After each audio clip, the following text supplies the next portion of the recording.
पति दौड़ते हुए आए, उन्होंने जल्दी देखा कि माँ नीचे पड़ी हुई है, पता नहीं क्या हुआ, उनको उठाया और अस्पताल में भर्ती करा दिया। नमस्कार साथियों, पद, पैसा और इंसान, इनकी कीमत चले जाने के बाद पता चलती है। एक छोटी सी कहानी के माध्यम से समझाता हूँ। साथियों, एक परिवार में एक बहू अपनी सास से बड़ी परेशान थी। मतलब उनके रोक टोक, उसका बोलना, सास जो भी उसको समझाती थी, बहू को बुरा लगता था।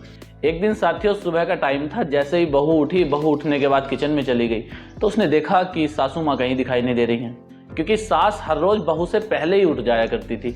थोड़ी देर बहू ने किचन में काम किया, उसके बाद देखने उसके कमरे में चली गई, देखा तो सास नीचे जमीन पर पड़ी हुई है। जल्दी से वो चिल्लाई, अपने पति को आवाज़ लगाया। पति दौड़ते हुए आए, उन्होंने जल्दी देखा कि माँ नीचे पड़ी हुई है, पता नहीं क्या हुआ, उनको उठाया और अस्पताल में भर्ती करा दिया। डॉक्टर ने बताया इनकी तबीयत खराब है, बाकी अब परेशान होने की ज़रूरत नहीं है, मैं कवर कर लूँगा, लेकिन इनको हफ्ता 10 दिन अस्पताल में भर्ती रहना पड़ेगा। कोई बात नहीं, माँ के खातिर डॉक्टर साहब की बात मान ली और उन्होंने कहा ठीक है डॉक्टर साहब आप भर्ती कराओ।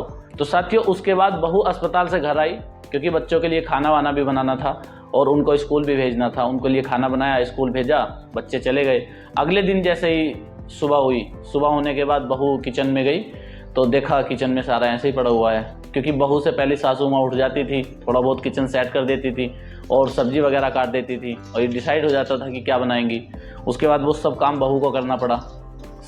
दोपहर को जब बच्चे और पति अपना ड्यूटी चले जाते थे, बच्चे स्कूल चले जाते थे, थोड़ा बहुत आपस में बैठ के बात कर लेती थी, लेकिन उस दिन बात करने के लिए भी कोई नहीं था।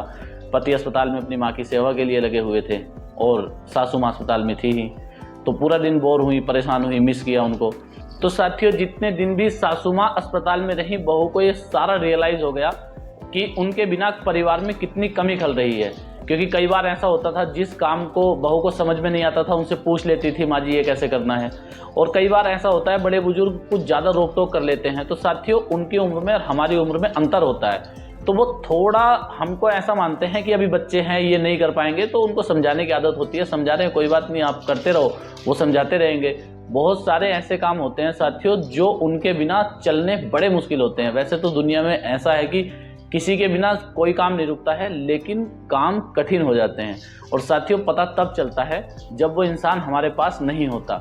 इन दिनों बहू ने अपनी सासू माँ को बहुत मिस किया और अपनी गलतियों का उनको एहसास भी हो गया। जब वो वापस आई, आने के बाद बड़े प्यार से वो रहने लगे। बहू ने अपनी गलती मानी कि जब आप मुझे रोकती टोकती थी, मुझे बुरा लगता था और मैंने जो भी आपके साथ आज तक कोई गलत व्यवहार किया उसके लिए माफ़ करना।